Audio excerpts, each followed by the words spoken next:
سب سے پہلے یہ سمجھ لیں کہ حضور نے فرمایا نماز میری آنکھوں کی ٹھنڈک ہے. یعنی ہم چونکہ کچھ باتیں بہت زیادہ سنتے ہیں تو اس کا ذائقہ نہیں محسوس کرتے. کبھی حدیث کے لفظوں پر غور کریں. فرمایا نماز میری آنکھوں کی ٹھنڈک ہے. یعنی کہتے ہیں نا آنکھیں ٹھنڈی ہو گئیں. تو حضور فرماتے ہیں جب تو سجدہ کرتا ہے نا میرے امتی، جب تو نماز پڑھتا ہے، رکوع قیام سجود کرتا ہے، تو تیرے نبی کی آنکھیں ٹھنڈی ہوتی ہیں. یہ کتنا بڑا رضا والا کام ہے نبی پاک صلی اللہ علیہ وسلم کی نماز پڑھنا. اور حضور کا اپنا نماز کے ساتھ رشتہ یہ تھا کہ سورج گرہن ہوا تو حضور نے نماز کی نیت باندھ لی، چاند گرہن ہوا تو نماز پڑھنے لگے، تیز بارشیں طوفان کی صورت میں آئیں تو نماز پڑھی، بارش نہیں ہوتی تو نماز پڑھی. حتیٰ کہ جنگوں کے موقع پر بھی میرے نبی پاک نماز کی کثرت فرماتے تھے. ہر موقع پر نماز کی طرف توجہ. نماز حضور کی چاہت ہے، آنکھوں کی ٹھنڈک ہے. وہ کس طرح کا امتی ہے جو یہ نہ چاہے گا کہ میرے نبی کی آنکھیں ٹھنڈی ہوں. آپ نماز پڑھیں، نماز میں آپ توجہ کریں. ایک ہوتا ہے نماز پڑھنا، ایک ہوتا ہے اہتمام کے ساتھ نماز پڑھنا. یعنی ذرا وقت پہ اٹھنا، ذرا صحیح کر کے وضو کرنا، ذرا شوق سے مصلی بچھانا. ایک ہوتا ہے تسبیح پڑھ لینا، اور ایک ہوتا ہے ذرا تھوڑا سا نا شوق کے ساتھ اللہ کو یاد کرنا. آپ کبھی جو میں نے آیہ کریمہ پڑھی اس کی آپ شان نزول دیکھیں. نبی کریم صلی اللہ تعالی علیہ وسلم کے نا کچھ صحابہ اللہ کی محبت کے شوق میں حضور کی بارگاہ میں حاضر ہوئے، اور انہوں نے آ کے عرض پتہ کیا کیا؟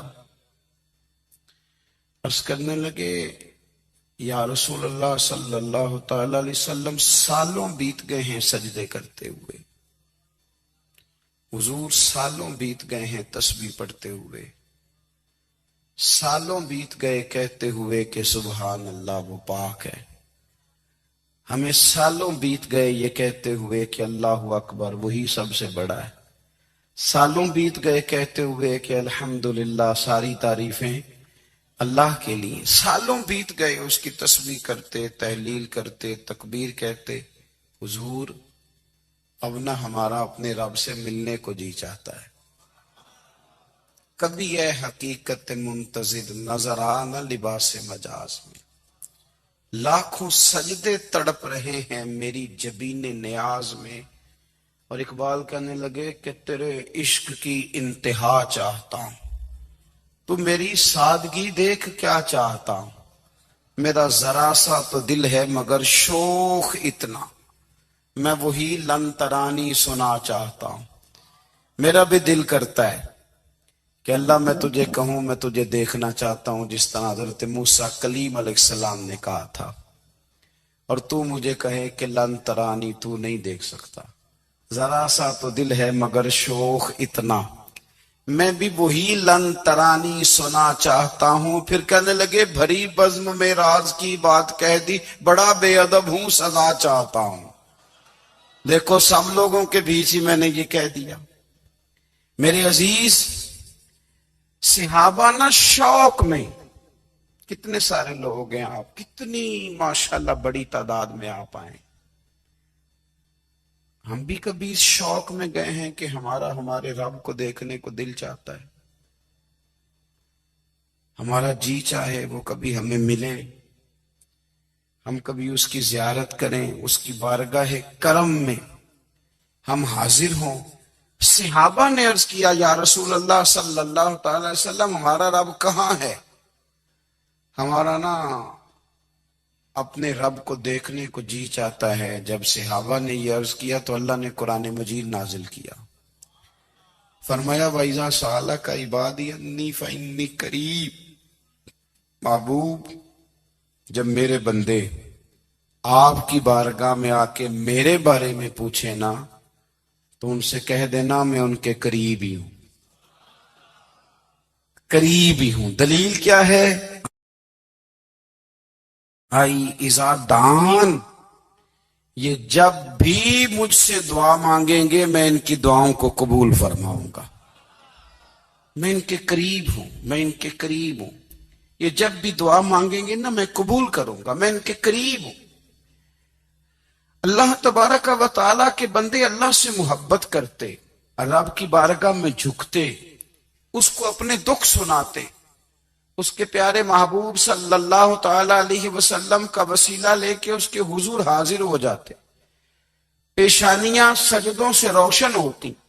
ہم نہ ہر چیز کے لیے وقت نکالتے ہیں، ہر چیز کے لیے، لیکن عبادت کے لیے وقت نہیں نکالتے۔ ہر شے آباد ہے، ہر شے، ہماری فیس بک بھی آباد ہے، واٹس ایپ بھی آباد ہے، ہمارے ٹویٹر بھی آباد ہیں، ہماری ہر چیز آباد ہے۔ سب سے کم آباد ہمارا مصلی رہ گیا ہے، سب سے کم۔ وہ لوگ اب ڈھونڈنے سے ملتے ہیں جن کی بغل میں مصلی ہوتا تھا۔ میرے بھائی، آپ کتنا کو دنیا کے پیچھے بھاگو گے تھکا دے گی، کتنا دولت کے پیچھے بھاگو گے تھکا دے گی۔ آپ جب اپنی زندگی میں جمع تفریق کرو گے نا تو مرتے وقت احساس ہوگا کہ سارا کچھ تو لوگوں کے لیے کیا، اپنے لیے تو کر ہی کچھ نہیں سکے۔ اور ہم عبادت کے معاملے میں بہانے بازی بھی کرتے ہیں۔ ہم کہتے ہیں اوہو رزق کمانا بھی تو عبادت ہی ہے نا، تو میں حلال روزی کے لیے جا رہا ہوں، یہ بھی تو عبادت ہے نا۔ میری طرح کے لوگ کہہ دیتے ہیں کہ میں سویرے اٹھ کے مدرسے میں کچھ اسباق دیکھتا ہوں تو یہ بھی تو عبادت ہے، میں بیان کرنے کے لیے مطالعہ کرتا ہوں تو یہ بھی تو عبادت ہے نا، اتنے لمبے سفر کر کے ملک میں دنیا میں گھومتا ہوں تو یہ بھی تو میں عبادت ہی کر رہا ہوں۔ اب اسپیشل نفلوں کے لیے وقت کس طرح نکلے، اسپیشل کر کے تسبیح میں کیسے چلاؤں، میں سارا کچھ، ہم بہانے بنا لیتے ہیں نا۔ میرا سوال یہ ہے کہ یہ ساری باتیں صحابہ کو، نبی کریم کو، دیگر لوگوں کو بھی تو پتہ تھی نا، لیکن آپ غور تو کریں، 23 سال حضور کو وقت ملا، مختصر وقت ظاہراً تبلیغ کرنے کے لیے، پوری دنیا میں دین بھی پھیلانا ہے۔ گھر میں 11 ازواج ہے، 4 بیٹیاں ہیں، ان کی اولادیں، سارے کام کاج بھی دیکھنے ہیں۔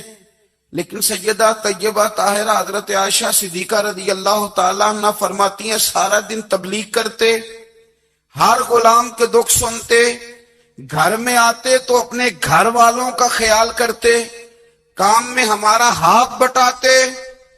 قربان جاؤں، کہتی ہیں زمانہ سارا سو جاتا لیکن آمنہ کے لال مصلی بچھا لیتے۔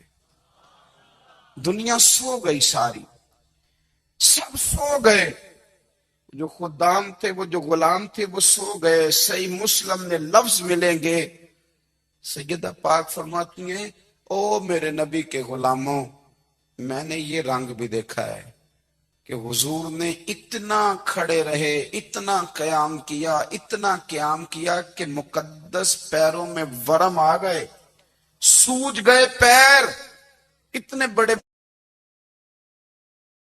دل پہ ہاتھ رکھ کے نہیں بتا سکتا کہ میرے کبھی نماز میں پیر سوج گئے، کوئی نہیں بتا سکتا۔ بچوں کی روٹی کماتے تھک گئے، بات الگ ہے، ہم سیر کرنے گئے تو تھک گئے، بات الگ ہے، لیکن عبادت